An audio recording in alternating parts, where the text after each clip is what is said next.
কাবার সামনে বানে বানে সিজদা দিতে লাগলো। আমি রাত্রিবেলা চলে গেলাম, আমার উটের দুধ এসে গেল। আমার স্ত্রী, আমার স্বামী উট দহন করে, দুধ দহন করে দৌড়ে এসে বলল, হালিমা কেমন বাচ্চা ঘরে আনছো, কেমন বাচ্চা ঘরে আনছো রে হালিমা। হালিমা রে, এত বরকতওয়ালা বাচ্চা, আমার উটের দুধ ভরে গেছে, এই বাচ্চা ছাড়া আমরা তায়েফে ফিরে যাব না। হালিমা বললেন, দুনিয়ার মানুষ, আমি রসুলকে শেষ দিনে নিয়ে যাওয়ার জন্য আমি ঘোড়ার গাধার পিঠের উপরে চললাম। গাধার পিঠের উপরে চড়ার পরে হযরত আমেনা আমার নবীকে কোলে করে নিয়ে আসছে বিদায় দেওয়ার জন্য। হযরত আমেনা কোলের ভিতরে করে রসুলকে দেওয়ার জন্য আনছেন। আমার কোলে দিয়ে বলেন, হালিমা রে, তুমি জানো না আমার এই বাচ্চার শান কত হালিমা, তুমি জানো না আমার এই সন্তানের শান কত রে হালিমা। হালিমা রে, এই সন্তানকে যখন আমি পেটে ধারণ করেছিলাম তখন আমি নিজেও জানতাম না আমার পেটে কোনো বাচ্চা আছে। কে জানি স্বপ্নের ঘরে আমাকে বলে যাইতো হালিমা, আমাকে বলে যাইতো আমেনা, তুমি বড় ভাগ্যবতী, তোমার উদরে রাহমাতুল লিল আলামিন তশরিফ এনেছে। এরা আমেনা, তুমি আখিরি নবীর মা হতে চলেছ। আসমানে আহমদ, জমিনে তার নাম হবে মুহাম্মদ। একসাথে বলবেন আল্লাহু আকবার। আসমানে আহমদ, জমিনে তার নাম হবে মুহাম্মদ। আমেনা রে, আসমানে আহমদ, জমিনে নাম হবে মুহাম্মদ। হালিমা শোনো, আমি যখন আমার এই সন্তানকে দুনিয়াতে প্রসব করি, হালিমা রে, প্রসব করার সময় আমি দেখেছিলাম খারাজা মিনহা নূর, আমার ভিতর থেকে একটা নূর বের হয়। ওই নূরের আলোতে আমি আমেনা হেরেমে থাকা অবস্থায় সিরিয়ার রোমানদের রাজপ্রাসাদ আমি পরিষ্কার মতো এইখান থেকে দেখতেছিলাম। এরা হালিমা, আমার এই সন্তান কিন্তু নবী হবে। হালিমা রে, আমার এই সন্তান নবী হবে, সাবধান, তুমি কিন্তু তারে দেখে রাখবে আর আদর করবে, কষ্ট দিবে না। হালিমা রে, আমার এই সন্তান কিন্তু নবী হবে, নবী হবে। হযরত আমেনা বলতেছিলেন, হালিমা বিদায় দিলাম, তুমি চলে যাও। হযরত হালিমা বললেন, আমি রওনা করলাম। আমার উট আবার দৌড়াইয়া কাবার সামনে যে সিজদায় পড়ে গেল। আমার গাধা ছিল দুর্বল, গাধাটা সবল হয়ে লাফাইতে লাগলো। লাফায়া লাফায়া গাধা চলতে লাগলো, আনন্দে আনন্দে লাফায়া লাফায়া গাধা চলতে লাগলো। আমি ছিলাম সবার পিছে, যেতে যেতে সবার আগে চলে যাচ্ছি। তখন মহিলারা বলল, তায়েফের মহিলারা বলল, হালিমা রে, তুমি না সবার পিছে ছিলা, তোমার উট না দুর্বল ছিল, এটা এখন লাফায় লাফায় কেমনে চলে রে হালিমা। আমি ডাক দিয়ে বললাম, রে তায়েফের মহিলারা, আমার কোলের মধ্যে যে বাচ্চাটা দেখো, যে শিশু দেখো, এই শিশুর বরকতে আমার গাদা গুড়া সব কিছু সবল হয়ে গেছে, সবই এই শিশুর বরকত। জোরে বলেন মারহাবা। প্রিয় উপস্থিতি, কুরআনুল কারীম আল্লাহ বলেন, ইন্না আউয়ালা বাইতিন উদিআ লিন-নাসি লাল্লাযী বিবাক্কাতা মুবারাকান হুদাল লিল আলামিন।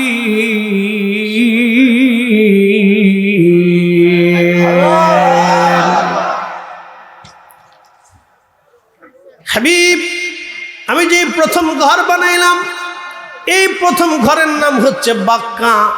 ইয়া রাসূলুল্লাহ, ইয়া হাবিবাল্লাহ, এই বাক্কাকে কেন্দ্র করে আমি তামাম পৃথিবীর মানব জাতিকে হেদায়েত করব। এই জন্য পৃথিবীর যেখানে যেখানে মসজিদ আছে, এটা কাবাকে কেন্দ্র করে মসজিদ। পৃথিবীর সব মসজিদের মূল নেটওয়ার্ক, মূল টাওয়ারের নাম হচ্ছে কাবা। পৃথিবীতে যত মসজিদ আছে, সমস্ত মসজিদের মূল হচ্ছে কাবা। কাবা শরীফ যদি না হয় তাহলে মসজিদ হবে না। সমস্ত মসজিদের মা হলো কাবা। এই জন্য সব মসজিদকে সম্মান করলে কাবাকে সম্মান করা হবে। আপনার মসজিদকে নির্মাণ করলে কাবাকে নির্মাণ করা হবে। আপনার মসজিদকে নিরাপত্তা দিলে কাবাকে নিরাপত্তা দেওয়া হবে। একবার জোরে বলা যাবে কি মারহাবা। মক্কাতে রিয়াজুল জান্নাহ নাই, অথচ সমস্ত নবী আসছে। 1,24,000 নবী রাসূল হেরেম তাওয়াফ করেছে, মক্কা তাওয়াফ করেছে কোন নবী, কিন্তু মক্কাতে রিয়াজুল জান্নাহ নাই। বাইতুল আকসাতে 70,000 নবী গেলেন, শুধু 70,000 না, আমার রাসূল সহ। মেরাজের রাত্রে 1,24,000 নবী ওইখানে উপস্থিত হলেন। ওইখানে রিয়াজুল জান্নাত আপনি খুঁজে পাবেন না, কিন্তু মদিনায় রিয়াজুল জান্নাত। তারপরে হুজরা শরীফ থেকে মিম্বর, মিম্বর থেকে হুজরা, বাকি অন্য কোথাও আপনি রিয়াজুল জান্নাহ পাবেন না। এইটুকের মধ্যে রিয়াজুল জান্নাহ কেন হলো? আল্লাহর নবী হুজরা থেকে মিম্বর, মিম্বর থেকে হুজরা বারে বারে যাইতেন আসতেন, যাইতেন আসতেন, যাইতেন আসতেন, যাইতেন আসতেন, যাইতেন আসতেন, যাইতেন আসতেন, বারে বারে যাইতেন আর আসতেন, যাইতেন আসতেন, হুজরা মিম্বর যাইতেন আসতেন, যাইতেন আসতেন। এই যাওয়া আসার কারণে আমার আল্লাহ ওই জায়গাটা রিয়াজুল জান্নাহ বানাই দিয়েছে। প্রিয় উপস্থিতি, খুব মনোযোগ দিয়ে শুনবেন।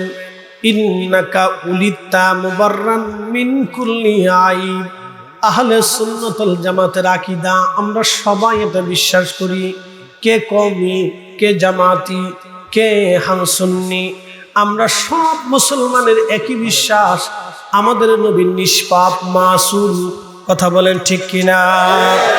আমাদের নবী নিষ্পাপ এবং মাসুম, বেগুনাহ, আইব মুক্ত, ত্রুটি মুক্ত, খাতা মুক্ত। তিনার মতো মহামানব, সুন্দর মানব এবং তিনার মতো পবিত্র মানুষ আর পৃথিবীতে একজন কখনো আর হবে না, কখনো আর হয় নাই। কথা বলেন ঠিক কিনা? তিনি আমাদের নবী রাহমাতুল লিল আলামিন। আল্লামা মোল্লা আলী কারি মাক্কি, হানাফি হারুবি, ইমামুল হারামাইন শরীফাইন, তিনি 2 হারামের ইমাম ছিলেন, মক্কারও ইমাম, মদিনারও ইমাম। মোল্লা আলী কারি মাক্কি একটা কিতাব লিখেছেন, আল মাউরিদুর রাবি ফি মাউলিদিন নবী সাল্লাল্লাহু আলাইহি ওয়াসাল্লাম। আল মাউরিদুর রাবি ফি মাউলিদিন নবী সাল্লাল্লাহু আলাইহি ওয়াসাল্লাম। এই কিতাবের মধ্যে তিনি একটা ঘটনা লেখেন। 21টা কিতাব থেকে তিনি ঘটনাটার হাওয়ালা টেনেছেন। হযরতে মোল্লা আলী কারি মাক্কি লেখেন, হযরতে হালিমাতুস সাদিয়া রাদিয়াল্লাহু আনহা তিনি বলতেছেন, দুনিয়ার মানুষ, আমি ধাত্রী মা হওয়ার জন্য সুদূর তায়েব থেকে রওনা করলাম। আপনারা জানেন মক্কা থেকে তায়েব বেশ অনেক দূর রাস্তা, পাহাড়ি রাস্তা, বেয়ে বেয়ে বেয়ে বেয়ে আঁকাবাঁকা পথ দিয়ে দিয়ে দিয়ে দিয়ে দিয়ে দিয়ে আপনাকে তায়েফে যেতে হবে। তাও বর্তমান তায়েফ থেকে 70 কিলোমিটার দূরে হযরত হালিমা আর বাড়ি, অনেক দূরত্ব। হযরত হালিমাতুস সাদিয়া বলেন, দীর্ঘ রাস্তা রওনা করলাম। আমার উট ছিল দুর্বল, আমার গাধা ছিল দুর্বল, আমি নিজেও ছিলাম দুর্বল, আমার স্বামীও দুর্বল, আমার বাচ্চা কাচ্চারাও দুর্বল। কারণ আমরা খুব দুর্ভিক্ষের কারণে, অভাবের সংসারে ঠিক মতো খেতে পারতাম না। আমরা সবাই হীন ক্ষীণ দুর্বল হয়ে গেলাম। তো খুব কষ্ট করে আমরা সুদূর তায়েব থেকে মক্কায় আসলাম। মক্কায় যখন আসি, তখন আমার 3 দিন আগে মক্কায় অন্য মহিলারা এসে সব বাচ্চা কাচ্চা নিয়ে চলে গেল।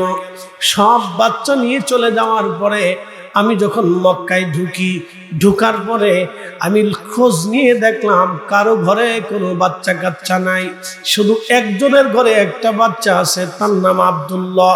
কিন্তু সে মক্কাতুল মুকাররমাত, মদিনাতুল মুনাওয়ারায় সে ইন্তেকাল করেছে।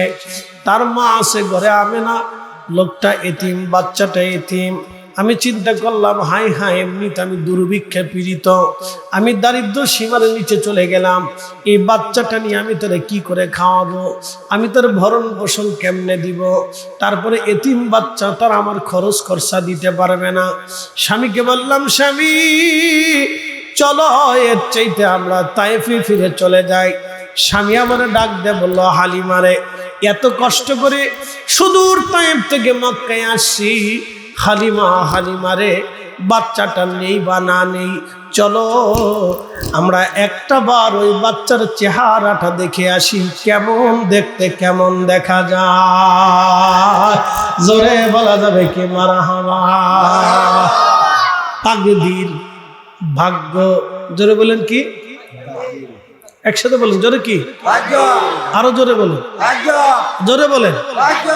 এই জন্য রসুলের পক্ষে দেখা ভাগ্য, নবীর উম্মত হওয়া ভাগ্য। কথা কন না কেন? তাকদীর, ভাগ্যটা ভাগ্য। হালিমাতুস সাদিয়া বলেন, আমি বললাম, হ্যাঁ স্বামী আমার, কথা তো সুন্দর, বাচ্চাটা নেই বা না নেই, একটা নজর আমরা দেখে আসি, চলো। হালিমা বললেন, আমরা দুই স্বামী আর স্ত্রী ধীরে ধীরে রওনা দিয়ে হাঁটতে হাঁটতে গেলাম। যাইয়া দেখি হযরত আমিনার কুরে ঘরে দোলনার ভিতরে ছোট্ট বাচ্চাটা শুয়ে আছে। তার উপরে সবুজ রেশমের কাপড় দিয়ে, জান্নাতি সবুজ রেশমের কাপড় দিয়ে ঘেরা ছিল, এবং তার নিচের অংশে সাদা জান্নাতি রেশমের কাপড় দিয়ে ঘিরে রাখা ছিল। আমি যখন কাছে গেলাম, এতই চমৎকার সুঘ্রাণ আমার নাকে লাগতেছিল। হালিমা বললেন, দুনিয়ার মানুষ এত সুন্দর হতে পারে, নবী না দেখলে বিশ্বাস করতাম না। মানুষ এত সুন্দর, মানুষ এত সুন্দর।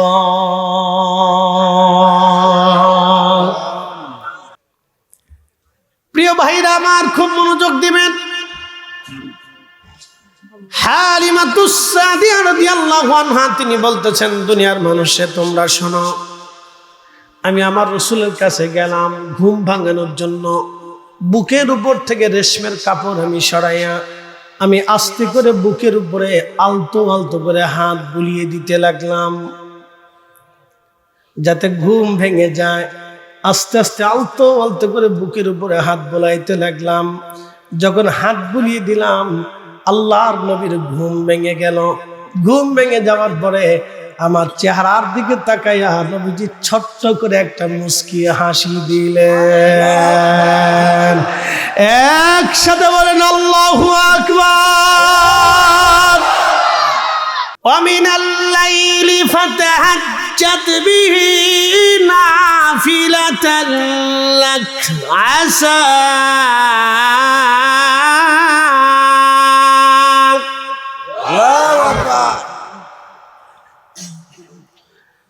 عسى أن يبعثك ربك مقاما محمودا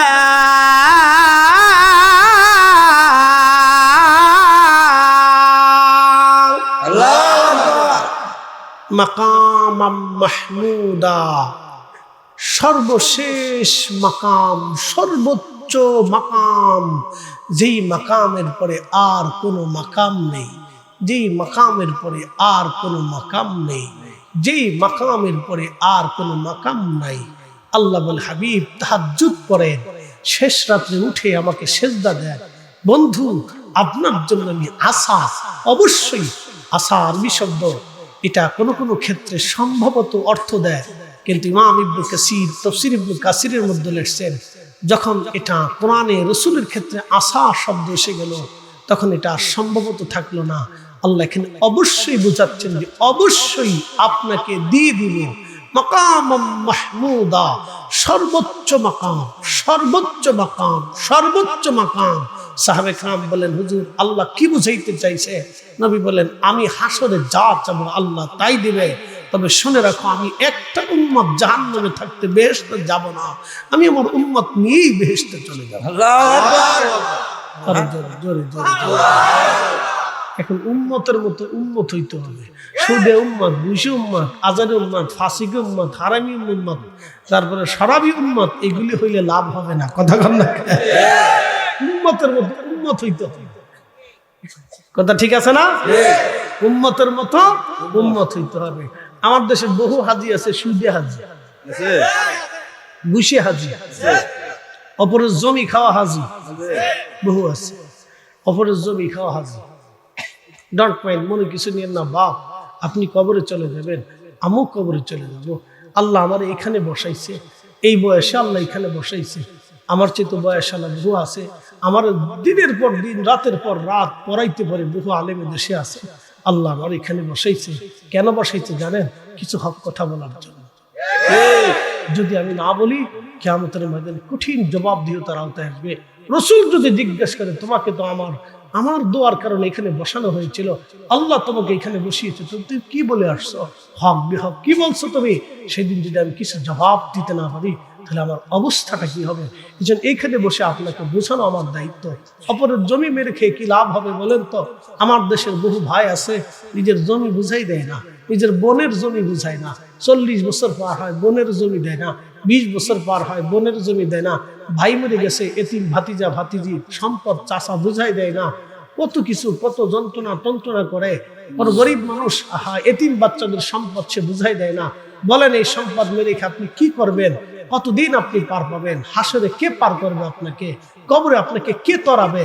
আল্লাহ রসুল থেকে আপনাকে কে পার করবে? মনে রাখবেন, আমার নবী ইনসাফওয়ালা, ইনসাফকে পছন্দ করেন। রাসূল করিম সাল্লাল্লাহু আলাইহি সাল্লামের কাছে এক মহিলাকে ধরে নিয়ে আসছে। নবী বললেন, কেন ধরে আনছো? বলে, হুজুর সে চুরি করছে, হাতে নাতে ধরছি। আল্লাহর নবী বললেন, যেহেতু চুরি করছে, হাতে নাতে ধরছো, তাহলে তার হাত কেটে দাও। সাহাবায়ে কিরাম বলেন, ইয়া রাসূলুল্লাহ, মহিলা সম্ভ্রান্ত পরিবারের নারী, হাত কাটা কি মাফ করে দেওয়া যায় না? আল্লাহ রাসূল তখন রাগান্বিত হয়ে জালালি হয়ে বলেন, এ সাহাবীরা, পূর্বতন নবীর উম্মতরা ধ্বংস হয়ে গেছে শুধু বেইনসাফির জন্য, স্বজন প্রীতির জন্য। তারা অন্যায় বিচার করত, মুখ দেখে দেখে বিচার করত, তারা ন্যায় বিচার করত না। আল্লাহ আকাশ থেকে পাথর বর্ষণ করেছে, জমিনকে ধসিয়ে দিয়েছে, আল্লাহ আগুন নিক্ষেপ করে দিয়েছে, দুর্ভিক্ষ দিয়ে তাদেরকে ধ্বংস করে দিয়েছে, তাদের জন্য বৃষ্টি বন্ধ করে দিয়েছে, শুধু অন্যায় বিচার করার জন্য, অন্যায় বিচার করার জন্য, ন্যায় বিচার না করার জন্য। বাংলার সমাজে সমাজে সমাজে সমাজে গ্রামে গ্রামে তাকায় দেখেন, বাংলাদেশে 100% পিওর ন্যায় বিচার কয়টা হয়? টাকা দেখে বিচার হয়, মুখ দেখে বিচার হয়, দল দেখে বিচার হয়, মত দেখে বিচার হয়, আত্মীয় দেখে বিচার হয়, স্বজন প্রীতির বিচার হয়। কথা বল না কেন?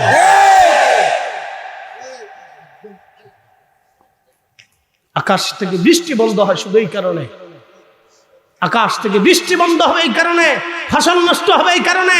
সারা জীবনের পর জীবন শুধু অভাব ভোগ করতে হবে, শুধু ভোগ করতে হবে অন্যায় বিচার করার কারণে। আপনি যদি আল্লাহর ভাষাগুলি দেখেন, আল্লাহর কালাম যদি আপনি দেখেন, তাতে আপনার বুঝ এসে যাবে।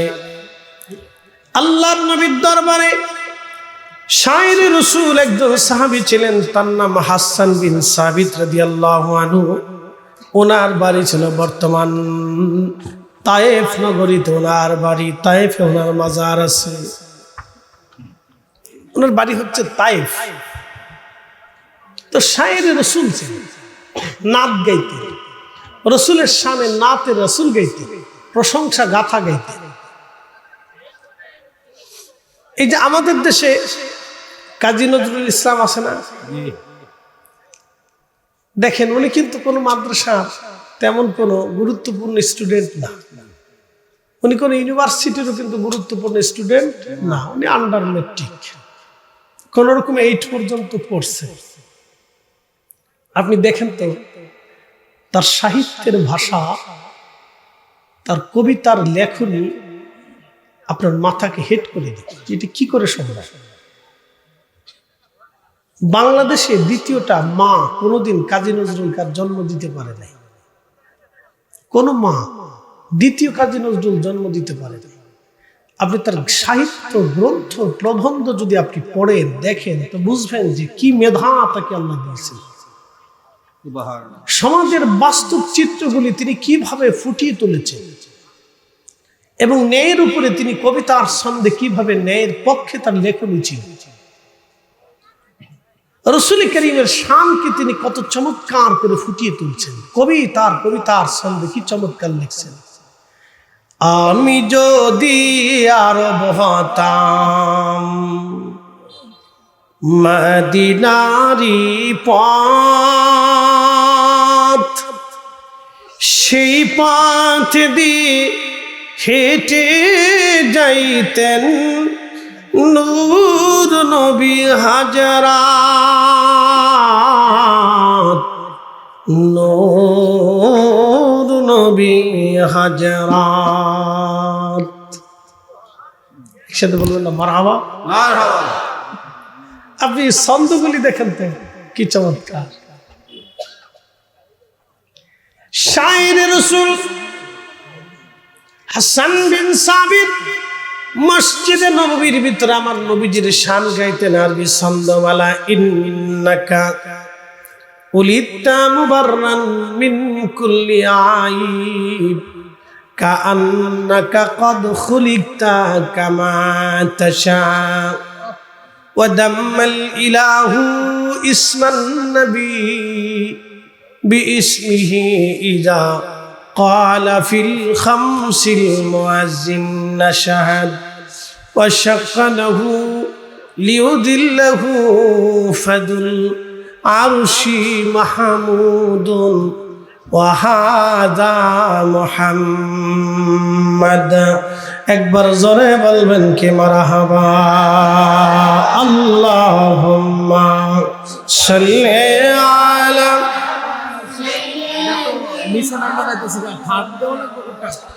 না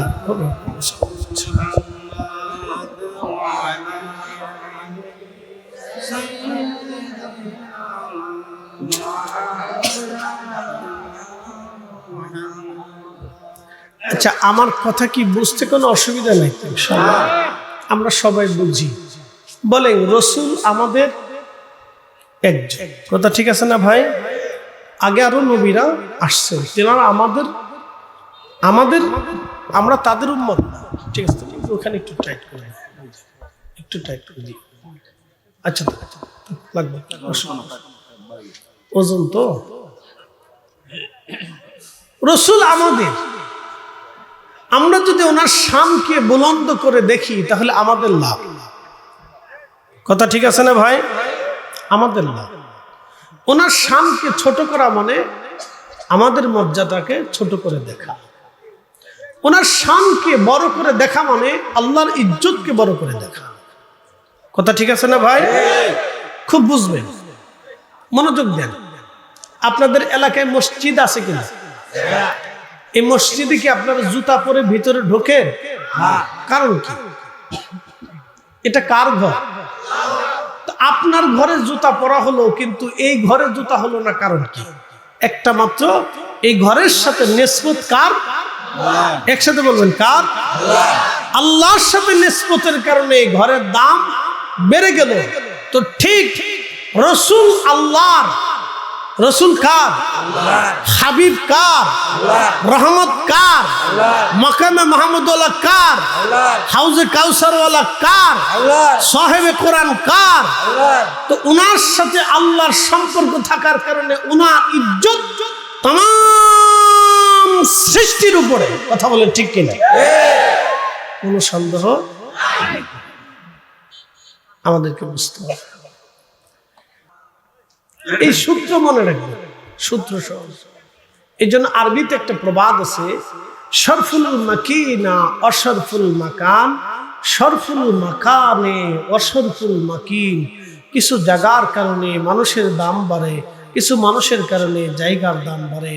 মক্কার কারণে হারামবাসীর দাম বেড়ে গেল, মদিনায় নবী থাকার কারণে মদিনার দাম বেড়ে গেল। আপনি একটা বিষয় খুব মনোযোগ দিবেন। যদি কোনোদিন আপনারা মদিনাতে যান তো আপনারা তো অবশ্যই রিয়াজুল জান্নাতে যাবেন। এখন আর সেই সিস্টেম নাই। এখনটা হলো আপনাকে ওই হজে অথবা ওমরায় গেলে একবার যাওয়ার সুযোগ হয়। অর্থাৎ একটা নিবন্ধন সিস্টেম আছে, যে প্রত্যেক হাজির পাসপোর্টে একটা নিবন্ধন করে ওরা একবারই যাওয়ার সুযোগ হবে রিয়াজুল জান্নাতে, দ্বিতীয়বার আর সুযোগ দেয় না। সহসা পাওয়া যায় না, দুই একজন হয়তো ভাগ্য জুড়ে গেলেও যেতে পারে। তো একবারই রিয়াজুল জান্নাতে আপনি যাবেন। রিয়াজুল জান্নাত কি? প্রিয় নবীজির হুজরা শরীফ থেকে মিম্বার শরীফ পর্যন্ত এই জায়গাটা রিয়াজুল জান্নাত। সুবহানাল্লাহ।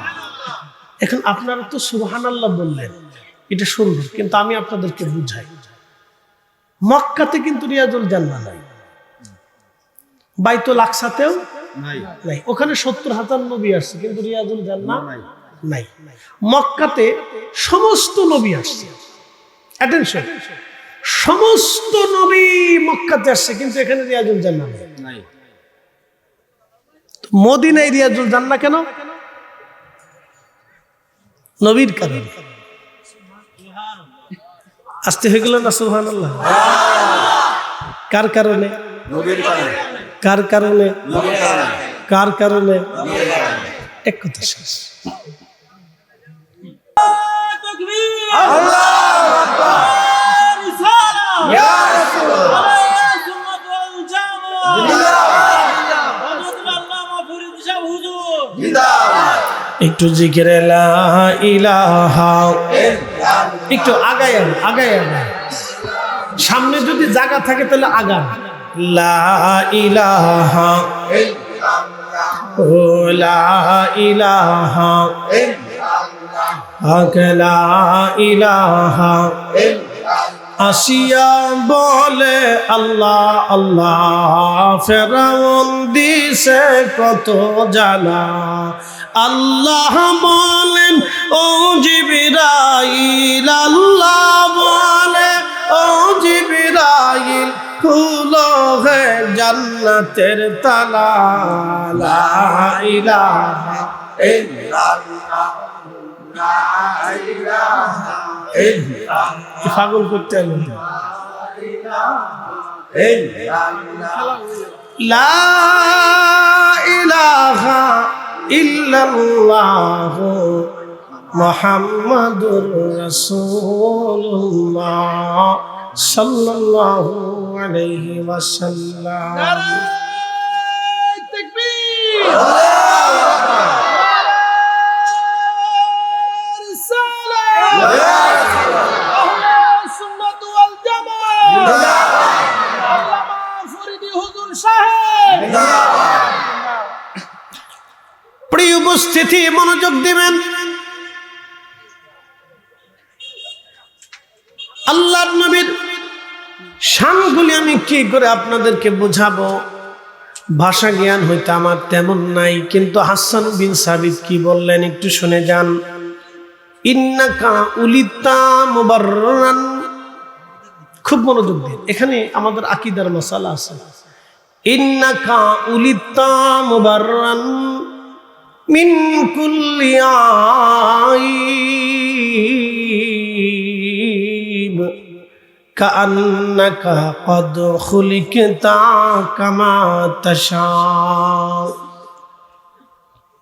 প্রিয় নবী, আপনি দুনিয়াতে তশরিফ এনেছেন, আপনি পৃথিবীতে এসেছেন ইয়া রাসূলুল্লাহ, আপনার আগে পরে কোনো ত্রুটি নাই, কোনো খাতা নাই, কোনো আইব নাই, কোনো দোষ নাই। একসাথে বলবেন না সুবহানাল্লাহ? এটেনশন, এখান থেকে একটা মাসলা শুনবেন। আমাদের দেশে যারা বুকে হাত বেঁধে নামাজ পড়ে আছে না ভাই, একদম তাদের সাথে আমাদের কিন্তু এই আমিন জোরে বলা আসতে বলা নিয়ে তেমন কোনো দ্বন্দ্ব না, তেমন দ্বন্দ্ব না। আমিন হেরেমে হারামাইন শরীফে এনে লক্ষ লক্ষ হাজিরা আমিন জোরে বলে, যারা শাফিঈ জোরে আমিন বলে। আমিন জোরে নিয়ে আস্তে নিয়ে, এটা হচ্ছে হানাফিরা, আমরা যারা হানাফি মাযহাবকে ফলো করি আমরা বলি আস্তে আমিন বলা সুন্নাত, আর যারা শাফিঈ মাযহাব ফলো করে তারা বলেন জোরে আমিন বলা সুন্নাত। শুধু এতটুকু তফাৎ। কিন্তু বাংলাদেশে যারা আমিন বলে জোরে চিল্লেন দেয়, তাদের আকীদা বিশ্বাস হচ্ছে রাসূলের আব্বা আম্মা কাফির এবং মুশরিক। নাউযুবিল্লাহ। আমি কে কোন দল করেন আমি জানি না, সুন্নি, কওমি, জামাতি, লামাযহাবি, তারপরে যত তবলিগের ভাইরা সহ যারা আছে, আমি এখন কোনো দল বুঝি না, আমি এই মুহূর্তে কোনো দল বুঝতেছি না। রাসূল কিন্তু আমাদের সবার, এতে কি কোনো দ্বিমত আছে? আমাদের সবার। ওনার প্রতি আমাদের কি ধারণা থাকা উচিত? অবশ্যই সুধারণা। কথা ঠিক আছে না ভাই? উত্তম ধারণা। জোরে বলেন, কি ধারণা? উত্তম। তো উত্তম কি? একবার উত্তমের যদি কোনো শেষ সীমানা থাকে তাহলে সেটা। কথা ঠিক আছে না ভাই? উত্তম মানে উত্তমের কোনো যদি সীমানা শেষ থাকে তাহলে একবারে শেষ সীমানা পর্যন্ত। আমাদের প্রত্যেকেরই তার প্রতি এক উত্তম ধারণা থাকা উচিত। এখন আপনাকে প্রশ্ন করি, যদি হ্যাঁ বলেন যে হুজুর আমরা উত্তম ধারণা রাখি, তাহলে উত্তম ধারণা যদি থেকে থাকে তাহলে রসুলের আব্বা আম্মা একজন কাফির মুশরিক কি করে হয়? অথচ কোরআন বলতেছে ইন্নামাল মুশরিকুনা নাজাসুন, প্রত্যেক মুশরিকরা অপবিত্র, নাপাক। তাহলে রসুলকে কি করে আল্লাহ নাপাক মুশরিকদের মাধ্যমে পৃথিবীতে নিয়ে আসলেন? আপনি একটু বুঝেন, আমার আর দলিল লাগবে না, শুধু এতটুকুনি বুঝেন। আমার দলিলের দরকার নাই, শুধু আপনি এতটুকুনি বুঝেন যে আল্লাহ তাহলে কি করে মুশরিকদের মাধ্যমে রসুলকে আনলেন, বা শেষ। তাহলে বোঝা গেল যারা রসুলের আব্বা আম্মাকে কাফির এবং মুশরিক মনে করে থাকে, রসুলের প্রতি তাদের ধারণা 100% পিওর এবং শিওর না, তাদের ইমানের ভিতরে গাফিলতি আছে। কথা বলেন ঠিক কিনা? এজন্য আমরা তাদেরকে মেনে নিতে পারি না, অবশ্যই না। কেটে টুকরা টুকরা করে দিল না। যদি কোন উম্মত রাসূলকে মেনে নেয়, যাহা রাসূল তিনি সর্বশ্রেষ্ঠ, সর্বোত্তম, সর্বকালের সর্বশ্রেষ্ঠ মহামানব, তাহলে আপনাকে মানতে হবে।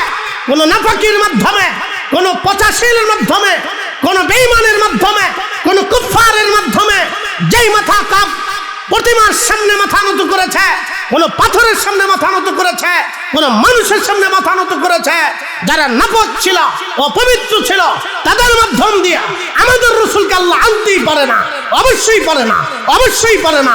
আমাকে কেটে টুকরা টুকরা করলে আমি বিশ্বাস করতে পারবো না। কথা বলে ঠিক না?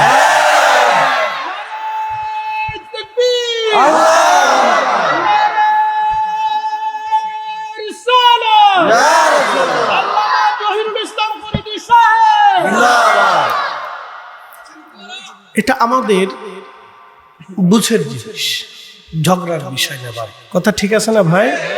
এটা আমাদের সবাইকে বুঝতে হবে। রসুল কিন্তু আমাদের সব কিছুর ঊর্ধ্বে। আপনি দুনিয়াতে যেই দল করেন, আপনি যেই পীরের মুরিদ হন, অসুবিধা নেই, আপনি যার কাছে পছন্দ হয়েছেন আপনি গেছেন। কথা ঠিক আছে না ভাই? আপনার যেই বক্তার ওয়াজ শুনতে পছন্দ হয়েছে, ভাল লাগছে, শুনে, আমরা নিষেধ নেই, বা আমরা কারো নিন্দাও করব না। আমি ব্যক্তিগতভাবে কারো ত্রুটি বিচ্যুতি এগুলো আমি বলি না, কারণ ব্যক্তি হিসেবে আমি তো নিজে 100% পিওর না, আমি আরেকজনকে গালি কেমনে দিই? কথা ঠিক আছে না ভাই? ব্যক্তি হিসেবে আমি তো নিজেই মাসুম না, তাহলে আমি আরেক ভাইকে কেন গালি দিতে যাব? ঠিক আছে না ভাই? এই জন্য কোনো ব্যক্তি নিয়ে আমি আলোচনা, এটা হয়তো আগেও ছিল কিন্তু এখন আমি এগুলো করি না। এটা আমি তখন বুঝলাম যে না, এটা ঠিক না, তো খুব মনোযোগ দিয়ে। কিন্তু রাসূল করিম সাল্লাল্লাহু আলাইহি সাল্লাম তিনি মহা ঊর্ধ্বে, তিনি আমাদের সবার ঈমান, সবার কি ঈমান। তিনি কিন্তু ঈমানের একটা অবিচ্ছেদ্য অংশ, লা ইলাহা ইল্লাল্লাহ মুহাম্মাদুর রাসূলুল্লাহ সাল্লাল্লাহু আলাইহি ওয়াসাল্লাম, তিনি ঈমানের একটা অবিচ্ছেদ্য পার্ট। অতএব এটাকে আপনি অস্বীকার করার কোনো সুযোগ নাই। আচ্ছা, পর্দা যদি খুলে দেওয়া যায় তাহলে খুলে দেন, খুলে দিয়ে নিচে বিছাই দেন, লোকেরা বসুন, পর্দার দরকার নাই তো এটা খুলে দেন। জায়গা না হলে পর্দার দরকার নাই, খুলে দেন, সবাই বসুন। একটু জিকিরে লা ইলাহা ইল্লাল্লাহ, লা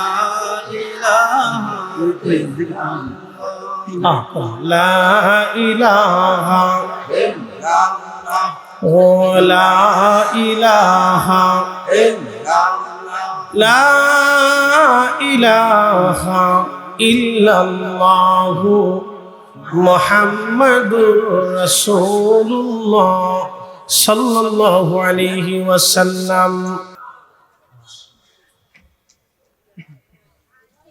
শোনেন, রসুল বুঝতে হলে দিল লাগে, দলিল লাগে না। রসুল বুঝতে হলে কি লাগে? আবু বকর মেরাজ থেকে ফিরে আসার পরে সিদ্দিক আকবর রাদিয়াল্লাহু আনহু কি দলিল খুঁজছিল না দিল খুঁজেছিল? সাদাক্তা ইয়া রাসূলুল্লাহ, আপনি সত্য বলেছেন। এক বাক্যে শেষ। আপনি বলছেন, সত্যই বলছেন, জীবনে কখনো মিথ্যা বলেন না। রাসূল বলে দিলেন, আবু বকর তুমিও সিদ্দিক, তুমিও সত্যবাদী, তুমি আমার এই জিনিসের বিশ্বাসকে দৃঢ় করেছ, নির্বিবাকে বিনা দলিলে তুমি মেনে নিয়েছো। আবু বকর তুমিও বিশ্বাসী, তুমিও সত্যবাদী, তুমিও সিদ্দিক। একসাথে বলা যাবে না আল্লাহু আকবার। আপনাকে এখান থেকে বুঝতে হবে দলিল লাগে না, দিল লাগে। রসুলকে মহব্বত করার জন্য দলিল লাগে না, দিল লাগে। রসুলের মহব্বত আর তাজিমের জন্য দলিলের কোনো কমতি নাই, কিন্তু দিলের কমতি আছে, দিলের কমতি। আপনি একটু যদি যান ঢাকাতে যে দেখবেন হাজার হাজার মুসলমান জুমার দিনে নামাজ পড়ে না। আছে না ভাই? জুমার দিনে কি পড়ে না? আচ্ছা বলেন, তাদের কি দলিলের দরকার না দিলের দরকার? দিলের দরকার না, দলিলের তো দরকার না, তাদের দিলের দরকার, কিন্তু দিল নেই, হেদায়েত নেই। দলিলের দরকার না, তাদের দিলের দরকার।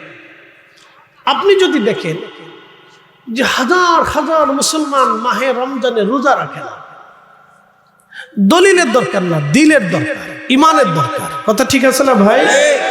তো রসুলকে মহাব্বতের জন্য দলিল দরকার না, দিলের দরকার, মহাব্বতের দরকার, ইমানের দরকার, এতটুকুনি যথেষ্ট। তা হালিমা তো সাদিয়া বলতেছেন, মানুষ এত সুন্দর আমি না দেখলে বুঝতাম। তো রাসূল করিম দোলনায় বসে আমি তার চেহারা দেখি পাগল হয়ে গেলাম, যে মানুষ এত সুন্দর কি করে হতে পারে। আল্লাহু আকবার, আল্লাহু আকবার। এই জন্য আম্মা জান আয়েশা সিদ্দিকাকে জিজ্ঞেস করা হলো, মা ইউসুফকে দেখে, হযরত ইউসুফকে দেখে মিশরের মেয়েরা কমলা লেবু কাটার ফেলেছিল, তো ইউসুফ সুন্দর না রাসূল সুন্দর? আম্মা জান আয়েশা সিদ্দিকা ডেকে বললেন, সাহাবীরা, যেই নারীগুলি ইউসুফকে দেখে হাত কেটেছিল, ওরা যদি ইউসুফের জায়গায় আমার রাসূলকে দেখতো, ওরা শুধু হাত কাটতো না, কলিজা কেটে ফেলে দিত। রাসূল বোঝার জন্য তো দিল লাগে, দলিল লাগে না। দিল লাগে, দলিল লাগে না। রাসূল বোঝার জন্য দলিলের দরকার নেই, তো রাসূল নিজেই হুজ্জত। হুজ্জত বুঝছেন? তিনি নিজেই দলিল। রাসূল নিজেই হুজ্জত, রাসূল নিজেই দলিল। আল্লাহু আকবার, আল্লাহু আকবার। তিনি আল্লাহর দলিল। কার দলিল? আল্লাহ। কার দলিল? আল্লাহ। কার দলিল? আল্লাহ। আবু বকর আগে আল্লাহ দেখে নাই, আগে রাসূল দেখেছে। হযরত ওমর আগে আল্লাহ দেখে নাই, আগে রাসূল দেখেছে। রাসূল তো আল্লাহ চিনার হুজ্জত, রাসূল তো আল্লাহ পাওয়ার হুজ্জত, রাসূল তো আল্লাহ দেখার হুজ্জত, রাসূল তো জান্নাত পাওয়ার হুজ্জত। নবী নিজে দলিল, রাসূল নিজে দলিল, রাসূল নিজে দলিল। নিজে যেহেতু হুজ্জত, তো রাসূল চিনার জন্য, নবীর তাজিমের জন্য আবার নতুন হুজ্জতের দরকার নাই, তিনি নিজেই হুজ্জত। বুঝলে হয়, কঠিন কিছু, একবারে সহজ মসলা। এ স্কয়ার প্লাস বি স্কয়ার, সূত্র সহজ। একবার যদি কায়দা মতো মিলাইতে পারেন, তাহলে একবারে অর্ধ পৃষ্ঠায় অঙ্ক শেষ। আর যদি না মিলাইতে পারেন, তো খাতাও শেষ হবে, কলমও শেষ হবে, জিন্দিগিও শেষ হবে। ভাগ্য যেটা বলেন, কি ভাগ্য? কি ভাগ্য? কি ভাগ্য? আবু জাহেলের হয় না, ওতবার হয় না, সাইবার হয় নাই, মুগিরার হয় নাই, আবু লাহাবের হয় নাই। যেই নবীর চাচা আহা কোলে করে, কাঁধে করে, পিঠে করে দস্তরখানায় নিজে বসে খাইতেন, ভাতিজাকে কখনো জুদা করতেন না, যে চাচি খাবার দিবে কি না দিবে। ঠিক আছে না ভাই? অনেক চাচিরা হিংসা করে না ভাতিজা ভাতিজিদেরকে, হিংসা করে। সৎ মা থাকলে হিংসা করে না? হিংসা করে। বাপ যে যতই বলুক যে আমি মুহাদ্দিস আর শাইখুল হাদিস আর ফেরেশতা, সৎ সন্তানদেরকে সৎ মারা হালকা পাতলা হলেও হিংসা করে। কোন শাইখুল হাদিস বউ যদি বিয়ে করেন তাও হিংসা করে। ওই জাতগত স্বভাব এটা, বুঝতে পারছেন? যার শুধু হিসাব বলে দিলাম, বাকি যদি দেখি না হিংসা করে। এই জন্য ওই সময় বাবার কি উচিত জানেন? কেউ যদি দ্বিতীয় স্ত্রী গ্রহণ করেন, যে আপনার স্ত্রী মারা গেছে, আগে সন্তান আছে, আপনি দ্বিতীয় স্ত্রী গ্রহণ করছেন, তারা শুনে রাখবেন আপনার স্ত্রীর উপরে 100% ছেড়ে দিবেন না। নিজের সন্তানকে নিজে কাছে বসায় খাওয়ান, বুঝতে পারছেন? নিজে হাতে পোশাক কিনে দিবেন, সবাইকে সমানভাবে কিনে দিবেন, আগেরটা পরেরটা সব বাচ্চাদের একসাথে বসে বসে নিজে বেড়ে বেড়ে বাচ্চাদেরকে খাওয়াবেন। কারণ মহিলা মানুষ তো, তারা ঘরের ভিতরে থাকে, অনেক কিছু তারা বুঝে না, হয়তো কোনো কারণবশত হিংসা করতে পারে, হিংসা আসতে পারে। নিজের সন্তানের প্রতি একটু মায়া বেশি হতে পারে, পরের সন্তানের প্রতি মায়াটা একটু কম আসতে পারে, আসতেই পারে। কি কথা ঠিক আছে না? সে তো মা, তার পেটের বাচ্চার প্রতি মায়া বেশি এসে গেছে, সে তো মা, আসতেই পারে। এখানে দোষ দিবেন না, এখানে দোষ ধরবেন না, বরং এখানে খুব কন্ট্রোল করবেন, নিজেকে ঠান্ডা মাথায় কন্ট্রোল করবেন যে সে তো মা, তার সন্তানের প্রতি তার দরদ বেশি আসতেই পারে। এই জন্য মা হিসেবে তাকে দোষ দিবেন, কিন্তু আপনাকে নিজেকে ঠান্ডা মাথায় কন্ট্রোল করতে হবে। এটা অনেকেই বুঝে না, খুব গ্যাঞ্জাম ফাসাদ করে, ঝগড়া ফাসাদ করে। এই সময় গ্যাঞ্জাম ফাসাদ, ঝগড়া ফাসাদ করবেন না, খুব ঠান্ডা মাথায় টেকেন দিবেন। নিজের সন্তান ওই সময় একসাথে বসায় খাওয়াবেন, নিজে কিনে দিবেন, নিজে বাচ্চা, সব পক্ষের বাচ্চাদেরকে নিজে নিজে নিয়ে ঘুরবেন, বাচ্চাদেরকে সময় দিবেন। অথবা কিন্তু ওই বাচ্চা ঠকে যাবে, বুঝতে পারছেন? সে তার মায়ের অভাব ফিল করবে, যে আমার মা নাই বিধায় আমি আজকে কষ্ট করতেছি। এটা কিন্তু ভবিষ্যতে আপনার জন্য অনেক বড় এফেক্ট করবে ওই বাচ্চার ব্রেনে। আপনাদেরকে খালি ওয়াজ করলে হবে না, প্রেসক্রিপশন দেওয়ার দরকার। এগুলো একটা জীবনের অনেক বড় প্রেসক্রিপশন, ঠিক আছে? অনেকে ভুল করে, বুঝে না যে ওই স্ত্রীর প্রতি রাগ করে। আপনি ওই স্ত্রীর প্রতি রাগ করতে পারেন না, দরকার নেই। সে তো মা, তার সন্তানের প্রতি তার দরদ আসতেই পারে, এটা হতেই পারে, যে কারো মার হতে পারে। এই জন্য এই সময় নিজের বাচ্চাদেরকে সমানভাবে টেকেল দিবে। তো খুব মনোযোগ দিয়ে হালিমাতুস সাদিয়া রাদিয়াল্লাহু আনহা বলতেছেন, আমি রাসূলের ঘুম ভাঙাইলাম, নবীজি আমার দিকে তাকিয়ে একটা মুস্কি হাসি দিলেন। হাসি এতই চমৎকার ছিল, হাসি দেখে আমি পাগল হয়ে গেছি। সুবহানাল্লাহ। স্বামীকে বললাম, স্বামী, আমি সন্তান ছাড়া কখনো তাইফে ফিরে যাব না, আমি তাকে নিয়েই যাব, টাকা দিক বানাবো। একসাথে বলি না মারহাবা, টাকা দিক বানা দিক, আমি তাকে নিয়েই যাব। ভালো আছে, টাকা দিক বানা দিক, আমি তাকে নিয়ে যাব। প্রিয় উপস্থিতি, হযরত হালিমাতুস সাদিয়া বলতেছেন, দুনিয়ার মানুষে আমি আমার রাসূল করিম সাল্লাল্লাহু আলাইহি সাল্লামের পবিত্র জুলফি মুবারকের মাঝখানে, ইমাম মুল্লা আলী কারি মাক্কি আল মাওরিদের মধ্যে লেখেন, পবিত্র জুলফি মুবারকের মাঝখানে যে কপাল আছে, এই কপালের এখান থেকে একটা নূর মুবারক বের হইয়া খেলালাস সামা, একবারে অর্ধ আকাশ পর্যন্ত এই নূরটা চলে গেল। একসাথে বলেন আল্লাহু আকবার। ত্রিভুবনের প্রিয় মুহাম্মদ এলো রে দুনিয়ায় রে সাগর,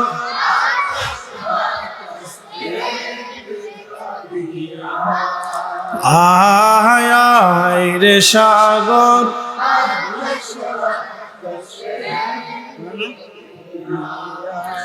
ধুলির ধারা বেহেশত আজ, ধুলির ধারা বেহেশত আজ।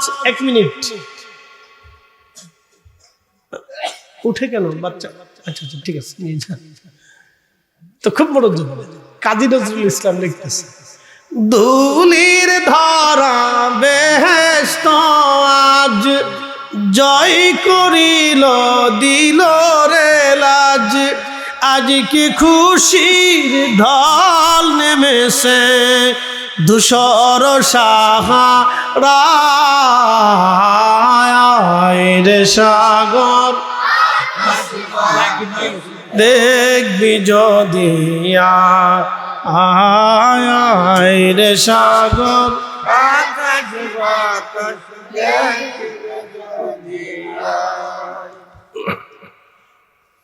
খিলাল আস-সামা নূর মুবারক মধ্য আকাশ পর্যন্ত চলে গেল। হালিমাতুস সাদিয়া রাদিয়াল্লাহু আনহা বলেন, আমি কপালের মধ্যে চুমা লাগাই না, কোলের মধ্যে নিলাম। এত চমৎকার সুঘ্রাণ পৃথিবীর কোন আতরে আমি কখনো অনুভব করি নাই। আমি যখন কোলে নিছি, আল্লাহ অটোমেটিক আমার শরীরটাকে সতেজ করে দিলেন। আমি রাসূল করিম সাল্লাল্লাহু আলাইহি সাল্লামের মুখে আমার স্থান দুগ্ধ পান করাইতে লাগলাম। আমি হীন ক্ষীণ দুর্বল ছিলাম, অভাবের তাড়নায় ঠিক মতো খেতে পারতাম না। আল্লাহ আমার অটোমেটিক সবল করে আমাকে আল্লাহ সবল সুস্থ বানিয়ে দিলেন। আচ্ছা, এক মিনিট। সুস্থ হওয়ার পরে হালিমাতুস সাদিয়া বললেন, আমি দেখলাম আমার উট দড়ি ছিঁড়ে দৌড়াইয়া লাফাইয়া লাফাইয়া হেরেমের সামনে কাবা শরীফের সামনে দিয়ে সেজদায় পড়ে গেল। উট কে? কে? বনের যত পশু গান ভক্তি করতই দুই চরণ, মেঘমালা ছায়া দিত গায় গো নবীজি, কোন সাধনে পাইব তোমার। হালিমা যে নবীকে পাইছে, এটা কি ভাগ্য? জোর বলুন, এটা কি ভাগ্য? নবীজির চাচা আবু তালিবও পেল না। চাচা কখনো রসুলকে জুদা করতেন না, নিজে এক বিছানায় ঘুমাইতেন, কোলে করে কাঁধে করে তিনি যেখানে যাইতেন সাথে করে নবীকে নিয়ে যাইতেন, যে চাচি আদর নাও করতে পারে। বুঝেন, দেখেন, চাচা বাবার মতো, ভাতিজারা সন্তানের মতো। এই কথা সারা জীবন মনে রাখবেন, চাচা বাবার মতো, ভাতিজারা সন্তানের মতো। এটা যদি নজরে দেখেন তাহলে কোনোদিনও ঝগড়া হবে না। চাচা বাবার মতো। রাসূল করিমের চাচা আবু তালিব কোলে করে কাঁধে করে নিয়ে ঘুরে বেড়াইতে, খাইতে একসাথে খাইতে, নবীজিকে নিজে গোসল করাই দিতেন। আহা, জীবনের বিরাট একটা পাঠ তার রাসূলের সাথে সাথে সাথে সাথে সাথে সাথে নিয়ে ঘুরে বেড়াইতে। কিন্তু শেষ সময় নসিব হল বড়াতে বড়াতে। আল্লাহ নবী বহু রিকোয়েস্ট করলেন, চাচা একটা বার শুধু কানে কানে আমাকে বলেন লা ইলাহা ইল্লাল্লাহ মুহাম্মাদুর রাসূলুল্লাহ। চাচা আপনি একটা বার বলেন, শুধু কানে কানে বলে যান, তাই আমি আল্লাহর সাথে কথা বলি, শুধু বলে যান। বহুবার অনুরোধ করলেন, চাচা শুধু বলে যান। শুধু বললো যে আমি যদি এখন গোপনে বলি তো মক্কার মানুষ কি মনে করে, শুধু মানুষের চিন্তা, সে হেদায়েত শূন্য হবে। এই জন্য আপনাদেরকে বলবো, মানুষ কি বলবো সেটা কিচ্ছু যায় আসে না। জীবনের শেষ সময় পর্যন্ত রাসূলের পক্ষে থাকতেই হবে। মানুষ কি বললো তাতে কিচ্ছু আসে না।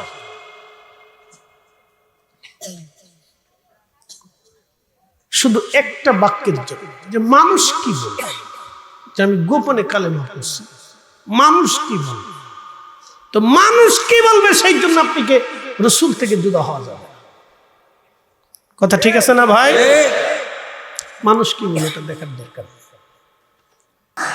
আমি যদি আরব হতাম মদিনারি পথ, সেই পথ দিয়ে হেঁটে যাইতেন নূর নবী হাজারাত, নূর নবী হাজারাত। অ্যাটেনশন। একদিন রাসূল করিম সাল্লাল্লাহু আলাইহি সাল্লামের কাছে সে হালিমা বলতেছে, ইয়া রাসূলুল্লাহ, একটা বিষয় জিজ্ঞেস করব, তো বলেন মা। বলে, হুজুর, আপনাকে যখন ছোট্ট কালে আমি দুধ পান করাইতাম। সুবহানাল্লাহ বললেন না? আপনি দেখেন, মা হালিমা কি রাসূলের মা না? কথা কন না কেন? মা না? মা তো। ছোট্টকালে দুধ পান করিয়ে বড় করে পায়খানা পেশাব পবিত্র করে পরিষ্কার করে আল্লাহ রসুলকে গোসল করাইয়া আদর করাইয়া কোলের মধ্যে রেখে ঘুম পাড়াইয়া বড় করছে না? তো সে মা না? তো মা হয়ে সন্তানকে ডাকতেছে ইয়া রাসূলুল্লাহ, কি ইয়া মুহাম্মদ বলে ডাক দিতে পারতো না? এই কথা কর না কেন? এটা কি হালিমার অধিকার ছিল না? ছিল তো, সে তো মা, তার তো অধিকার ছিল হে মুহাম্মদ ডাক দিতে পারতেন, কিন্তু জীবনে কোনোদিন হে মুহাম্মদ বলে ডাক দেন।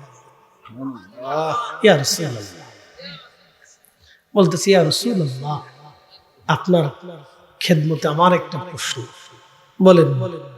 আপনি ছোট্টকালে দুধ পান করতেন, আপনাকে আমি আমার ডান স্তনের দুগ্ধ পান করাইতাম।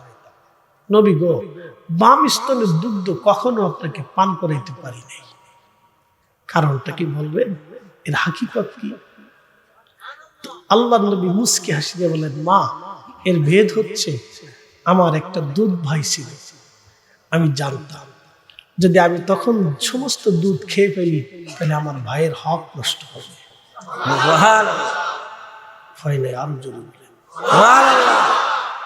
আমরা 2 ইঞ্চি জমির জন্য ভাই পিটি পিটি করে, আবার নাম দিছে আমি রাসূলের উম্মত। তোর উম্মত হইতে কইছি কেডা? হ্যাঁ, কথা কর না।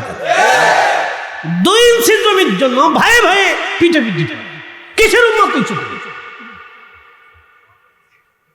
তুমি? কিসের উম্মত হইছ?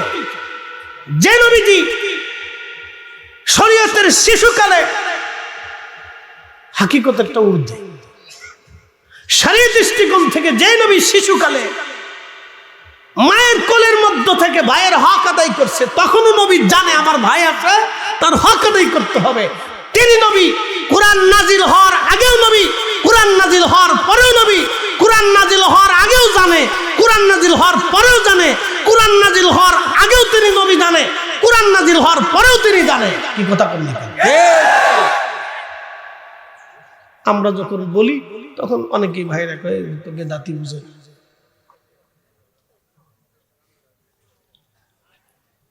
প্রিয় উপস্থিতি, খুব মনোযোগ দিয়ে বলতেছে, মা গো, আমি তখন জানতাম যে আমার একটা দুধ ভাই আছে, আমি দুধ পান সবটুকু যদি করে ফেলি আমার ভাইয়ের হকটা নষ্ট হবে, এই জন্য আমি একটা দুধ পান করতাম।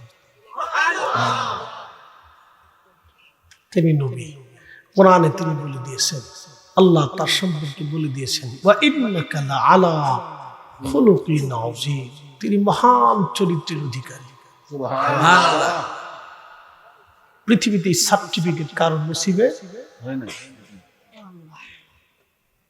কোন নসিব হয়, কারো নসিব হবে কখনো হবে না। ওয়া ইন্নাকা লাআলা খুলুকিন আযীম, তিনি মহান চরিত্রের অধিকারী। কারো নসিবে এই সুন্দর লকবটা আর কখনো হবে না। প্রিয় উপস্থিতি, খুব মনোযোগ দিয়ে কথাগুলো বোঝাটা আমাদের অত্যন্ত জরুরি। আমরা সবাই কিন্তু আল্লাহর কাছে ফিরে যাব। একটা কথা মনে রাখবেন, সবাইকে কিন্তু মেহশরে আল্লাহ রসুলের সামনে দাঁড়াইতে হবে। হবে না ভাই? হবে। আমাকেও দাঁড়াইতে হবে, আপনাকেও দাঁড়াইতে হবে। নবীজির হামদের পতাকা ছাড়া, শাফায়াতের পতাকা ছাড়া কোন উম্মত জান্নাতে যেতে পারবে না। আপনাকে আমাকে আল্লাহ রসুলের দরবারে মুস্তাফাতে মেহশরের মাঠে দাঁড়াইতে হবে। হাউজে কাউসারের পানি পান করা ছাড়া জান্নাতে যাওয়ার সুযোগ আছে না। আপনাকে একটা বার হলেও হাউজে কাউসারের পানি পান করতে হবে। আপনি একটু দেখেন তো, আল্লাহ আপনাকে কতটা অসহায় করে দিয়েছে রসুলের কাছে। কি কথা ঠিক আছে না ভাই? আল্লাহ আমাকে আপনাকে রসুলের দরবারে কতটা অসহায় করে দিছে যে হাউজে কাউসারে আপনাকে যেতেই হবে। আর যেতে হলে রসুলের সামনে দাঁড়াইতেই কি কথা বলেন, সূত্র বুঝে যাবে না, ওখানে যেতেই হবে, দাঁড়াইতেই হবে। মিজানের পাল্লা ছাড়া জান্নাতে যাওয়ার রাস্তা আছে? মিজানের পাল্লার সামনে আপনাকে দাঁড়াইতে হবে, আর দাঁড়াইলে রসুলের সামনে আপনাকে দাঁড়াইতেই হবে। আল্লাহ আপনাকে রসুলের কাছে অসহায় করে দিয়েছে, এই জন্য কোরআনের একাত আল্লাহ বলে দিয়েছে কিছু হক কথা বলার জন্য। গরিব মানুষ চেয়ে থাকে যে হুজুর বুঝে আজকে কিছু হক কথা বলে যাবে, আমরা যদি না বলি তো সমাজে বলবে কি? কথা ঠিক আছে না ভাই? দাওয়াত দেন না দেন সেটা আপনাদের বিষয়। আমি জানি অনেকে বলে হুজুর এই ওয়াজ করেন, আপনি অনেক দাওয়াত দিবেন। আমি প্রত্যেক বছর 2000 দাওয়াত এমনি ফেরত দিয়ে দিই। আপনি আমার কাছে যদি গাড়িতে 7 দিন থাকেন তো বুঝবেন যে কি পরিমাণের দাওয়াত আছে। আমার ছেলেগুলি ফোন রিসিভ করে সারতে পারে না, ওরা অস্থির হয়ে যায়। বাড়ি গেলে আমি ফোন বন্ধ করে রাখি, আমার স্ত্রী রাগারাগি করে, ধর তোমার লোকে বিয়ে বসে বিপদেই পড়ছি।